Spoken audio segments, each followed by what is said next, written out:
बिहार चुनाव नज़दीक हैं और लालू प्रसाद यादव के बेटे तेज प्रताप यादव का जो है कुछ फेसबुक पोस्ट बड़े चर्चा में है। क्या कहना चाहेंगे आप इस बारे में? देखिए, उससे मैं कोई कमेंट तो नहीं करना चाहूँगी, लेकिन फिर भी मेरी एक अपनी जो ओपिनियन है वो मैं बोलना चाहती हूँ कि जो भी लालू प्रसाद यादव जिस तरीके से राजनीति में आए वो सभी जानते हैं उनका क्या बैकग्राउंड था। उसके बाद जो उनके बच्चे आए उन्होंने भी आज वो सिद्ध कर दिया कि जिस बैकग्राउंड से आए थे हम वैसे ही हैं, हम उससे कुछ सीख नहीं सकते। तो वो उन्होंने तेज प्रताप ने दिखा दिया, जो कि आज की चर्चा में है। एक तो वो पहले से ही कोर्ट में उनकी केस चल रहा है, तो उनकी वाइफ ने उन पे जो केस करे हुए हैं वो बहुत हाईलाइटेड है। उसके बाद उन्होंने एक्स पर अपनी जो भी सोशल मीडिया पे पोस्ट डाली है जो अनुष्का यादव के नाम से, जो उन्होंने बताया 12 साल पुराना मेरा अफेयर इससे चल रहा था, जो भी रिलेशन में थे, जैसा भी उन्होंने अपना उसको डिस्क्राइब करा। तो ये मुझे लगता है कि उनके परिवार के लिए और उनकी राजनीतिक कैरियर के लिए बहुत ही गलत है, क्योंकि जनता को एक अच्छा पॉलिटिशियन मिलना, उसके लिए भी एक अच्छा व्यक्ति होना बहुत ज़रूरी है। लेकिन मैम लालू प्रसाद यादव जी ने बहुत जल्दी रिएक्शन भी दिया इस पे कि 6 साल के लिए पार्टी से निष्कासित कर दिया उन्होंने, बहुत जल्दी रिएक्शन। मजबूरी है, क्योंकि जो एजेंडा लालू जी का बिहार में है और लोग जानते हैं, उन्होंने सालों साल राजनीति करी है और चारा घोटाले से वे अंदर हैं। उसके बाद बाहर आए तो उन्होंने अपनी पत्नी को, जो राबड़ी देवी वो अनएजुकेटेड थी, उसके बाद उन्होंने उन्हें मिनिस्टर बना दिया। उसके बाद उन्होंने अपनी मीशा बेटी है, सबको एक तरीके से राजनीति में लिया है। तो उसको देखते हुए उन्हें मालूम है कि राजनीति में कैसे दाव पेच खेले जाते हैं, उसी का ये एक एजेंडा है जो उन्होंने 6 साल के लिए उसको निष्कासित कर दिया। लेकिन तेज प्रताप यादव मैम डिनाई कर रहे हैं, कह रहे हैं मुझे बदनाम करने की साजिश हो रही है। हालांकि उनके मामा बोलते हैं आकर के, साधु यादव जी कहते हैं कि ऐसे तो इनके कई अफेयर चल चुके हैं, तो किसकी बात मानी जाए यहाँ पे? अब ये तो उनका परिवार डिसाइड करे कि मामा की मानेंगे कि तेज प्रताप की मानेंगे, या उनको राजनीति में आज ही क्यों बदनाम करने की कोशिश है। इतने दिनों से है, आज उनका एक फैमिली मैटर कोर्ट में चल रहा है, तब तो किसी ने नहीं बदनाम करा। आज इलेक्शन आए तो क्यों ही बदनाम होगा। आपने पोस्ट डाला है, वो बोल रहे हैं AI का यूज़ हुआ है। AI का पहले क्यों नहीं यूज़ हुआ, अभी क्यों यूज़ हो रहा है? और ऐसी कैसी कौन सी सोशल मीडिया पे पोस्ट हैं जिससे वो बदनाम हो रहे हैं, वो तो उन्हें भी देखना पड़ेगा। अगर उनका हैक हुआ, उन्होंने कोई कंप्लेन कराई, किसी को बताया, नहीं बताया, तो मुझे नहीं लगता कि ये सही है। तो मैम इसका प्रभाव बिहार चुनाव में देखने को मिलेगा? जनता 100% देखने को मिलेगा। जनता तो तैयार है उनका जवाब देने के लिए, तो वो वोट से देगी। लेकिन मैम लालू प्रसाद यादव काफ़ी बड़े नेता हैं बिहार के, तो कुछ यादव समाज के भाई बोल रहे हैं कुछ फर्क नहीं पड़ता इन सब चीज़ों से। देखिए, आजकल परिवारवाद जो राजनीति है उसको जो अब आप देखते हैं वो लोगों ने छोड़ दिया है। जो हमारा यूथ है आज के समय में वो परिवारवाद पे नहीं है, वो आजकल काम मांगता है, मेहनत मांगता है, अपने जो वादे हैं वो आपने कंप्लीट करें क्या नहीं वो मांगता है। तो इसलिए आज परिवारवाद, अगर कोई भी चाहे वो कोई भी कास्ट हो, मैं एक पर्टिकुलर किसी कास्ट का नाम नहीं लूँगी, कोई भी है, तो वो परिवारवाद आज के समय में चलने वाला नहीं है। और जो भी कहता है उसका एक बहुत बड़ा उदाहरण है जो अभी हमारी केंद्र में सरकार है, उसने परिवारवाद तोड़ा है और आने भी नहीं दिया, जो धीरे धीरे सब जगह मुझे लगता है ऑल ओवर इंडिया वो स्प्रेड हो रहा है। तो मुझे नहीं लगता उसका इम्पैक्ट, मतलब परिवारवाद से उनको कोई फायदा मिलने वाला है। क्योंकि मैम लालू जी जिन्होंने अपनी धर्मपत्नी को, एक महिला को CM बनाया, और उसके बावजूद फिर वो महिला सम्मान की बात करते हैं और इस तरीके की चीज़ें निकल के आती हैं। यहाँ पे खुद महिलाएं क्या विचार करती हैं? आप क्या महिलाएं इनको दोबारा वोट देंगी क्या?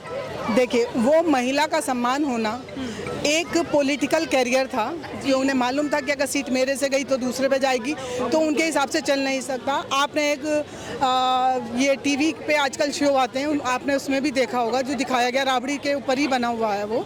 तो उनके यहाँ महिलाओं का सम्मान तो मुझे नहीं लगता कभी था, क्योंकि पहले राबड़ी जी क्या करती थी सबको जग जाहिर है।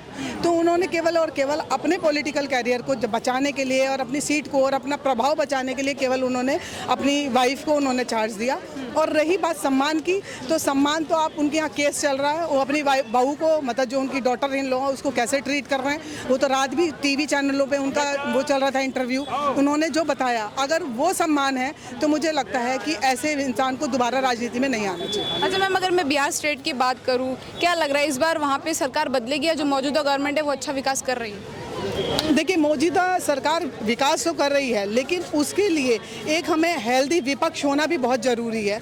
उस हेल्दी विपक्ष होने से आपको आने वाली जो गवर्नमेंट है या जो प्रेजेंट गवर्नमेंट वहाँ है, जो चीफ मिनिस्टर हैं, उनको काम करने का और मौका मिलता है। जब हेल्दी एनवायरनमेंट ही नहीं होगा, कोई एजेंडा ही नहीं होगा, केवल और 2 या 3 एजेंडा लेके हम हमेशा, चाहे वो कहीं भी इलेक्शन हो, चाहे उत्तराखंड में हो, चाहे आपके MP में हो, चाहे UP में हो, चाहे बिहार में होने वाले, कभी बंगाल में, केवल और केवल हमारे पे 2 या 3 सिनेरियो हैं, हमें उससे ऊपर उठना पड़ेगा। वो सिनेरियो तो कब से चले आ रहे हैं। और रही बात महंगाई, सर्विस और ये सर्विस का एजेंडा ऐसा नहीं है। आज के समय में आप सर्विस किसी को भी दे रहे हैं। अगर आप कहें कि मैं ग्रेजुएट हूँ, मुझे 80,000 की नौकरी मिलनी चाहिए, नहीं, तो उसके लिए आपको भी मेहनत करनी पड़ेगी। तो सर्विस आपके लिए भी है, स्किल्स भी चाहिए, नॉलेज भी होनी चाहिए, सब चीज़ें हैं। तो इसलिए मैं, और रही बात महंगाई अगर बढ़ी है, लोग कहते हैं कि उस समय 2 रुपये किलो टमाटर था, 5 किलो रुपये चावल था, ये था। तो आज के समय में अगर आप आकलन करेंगे, जो हमारी जीडीपी है वो कहाँ गई है। आज हम चौथी अर्थव्यवस्था पे पहुंच रहे हैं।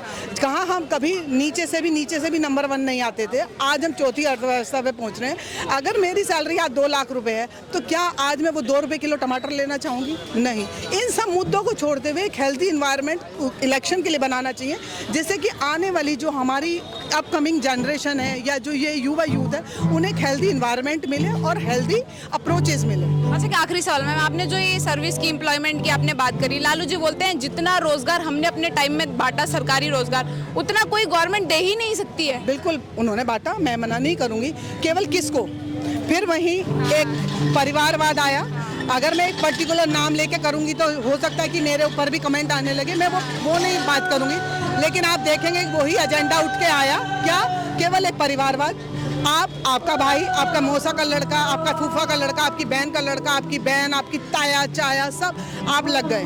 तो इसलिए मैं इस बात से बिल्कुल भी इत्तेफाक नहीं रखती कि आपने जो जनरेट करी वो केवल अपने परिवारवाद के लिए। सर, राहुल गांधी जी लगातार ऐसे बयान दे रहे हैं जिससे लोग नाखुश हैं, और फिर वो बिहार भी जाते हैं वोट मांगने, कहते हैं कि हम एकजुटता लेकर के आएंगे, समानता लेकर के आएंगे। तो बिहार में फिर जनता दे देगी उन्हें वोट? देखो, ये तो 2019 में भी बोले थे कि पुलवामा मोदी जी ने करवाया है, जबकि वो जो लोग पकड़े गए वो जेल के अंदर है, आज उनको सजा भी हो चुकी है। लेकिन इन्होंने तो यही बोला था मोदी जी ने करवाया। मैं तो ये कह रहा हूँ, मोदी जी छोड़ो, वो तो बहुत बड़े देशभक्त है। मैं कहता हूँ कोई भी पार्टी हो, कोई भी जो अपने लोगों को मरवाएगा उसके ऊपर सारी जिंदगी का धब्बा लग जाएगा, वो राजनीति ही नहीं कर सकता। लेकिन ये बात गलत है कि कोई, अभी तो 9 महीने 8 महीने पड़े हैं चुनाव में बिहार के, जो भी ये आरोप लगाता है वो गलत है, उसका मैं विरोध करता हूँ। क्योंकि राजनीति करो, देश का विरोध मत करो, देश की जनता का विरोध मत करो। तुम्हें वोट इसीलिए नहीं मिल रहे कांग्रेसियों, क्योंकि जनता जागरूक है, हर एक हाथ में मोबाइल है, मोबाइल से हर आदमी अच्छा बुरा देख सकता है। अब बेवकूफ़ नहीं बन सकता, पहले बना लेते थे क्योंकि 1-2 चैनल होते थे सरकारी, उस पर जो बोलते थे वो सुनते थे। आज हर एक आदमी समझता है कौन अच्छा है कौन बुरा है। जी सर, क्या कहना चाहेंगे? बिहार चुनाव नज़दीक हैं, राहुल गांधी जी लगातार सरकार पे सवाल कर रहे हैं, कह रहे हैं मोदी जी का खून तो कैमरे के आगे खोलता है खाली। देखिए, एक बात है, चाणक्य जी ने बहुत अच्छा बात बोला था कि विदेशी महिला से उत्पन्न संतान कभी देश का भविष्य, माने कभी देश का भविष्य के लिए अच्छा काम नहीं बोल सकता या नहीं सोच सकता, अच्छा नहीं सोच सकता। वही राहुल गांधी कर रहे हैं। आप एक बात बताइए, आप देश का विरोध करिए, देश का विरोध कर रहे हैं, मोदी जी का विरोध करिए, बीजेपी का विरोध करिए, कोई और पार्टी का विरोध करिए, आप देश का क्यों विरोध कर रहे हैं? मतलब आपको देखिए क्या है ना, कि ये जो बोल रहे हैं कि अभी राफेल कितने मारे गए, ये क्या कितने मारे गए, ये डाटा दो, वो एक एलओपी है। तो जो भी सरकार के पास में जो डाटा जाता है ना, बाय डिफ़ॉल्ट उनके पास भी जाता है, समझे, बाय डिफ़ॉल्ट उनके पास भी जाता है। तो अब वो क्यों बोल रहे हैं कि पब्लिक डोमेन में दो? क्यों बोल रहे हैं वो? आपको चाइना को और पाकिस्तान को मदद पहुंचाना है। जैसे आपने चाइना के साथ में क्या बोलते हैं अंडरस्टैंडिंग मेमोरेंडम साइन किया हुआ है, वैसे ही पाकिस्तान के साथ में इन्होंने साइन किया हुआ है।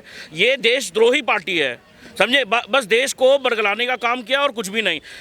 देश के खिलाफ बातें करते हैं और फिर बिहार भी जाते हैं वोट मांगने के लिए, कहते हैं हमको वोट दो, हम बिहार को समानता देंगे, प्रगति देंगे, रोजगार देंगे, तमाम बातें करके आते हैं।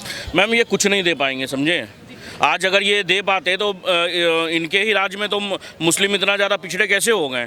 जो क्या बोलते हैं, एक रिपोर्ट के हिसाब से आया था कि शेड्यूल कास्ट से भी और शेड्यूल ट्राइब से भी पीछे मुस्लिम समुदाय चला गया। आज बात क्या है कि जब बोलते हैं कि मुस्लिम समुदाय के हितैषी कौन है? कांग्रेस पार्टी है।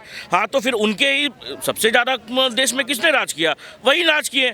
मैं तो यही बोलता हूँ कि देखिए, बात क्या है कि जब 26/11 हुआ तब क्यों नहीं गए थे? सारा एक्सपेक्टेशन आपको मोदी जी से ही है। आज बोल रहे हैं कि पीओके ने ले आते, ये कर देते, फलाना कर देते, ढिमकाना कर देते। पीओके दिया किसने था? पीओके दिया किसने था? यही है प्रॉब्लम यही है।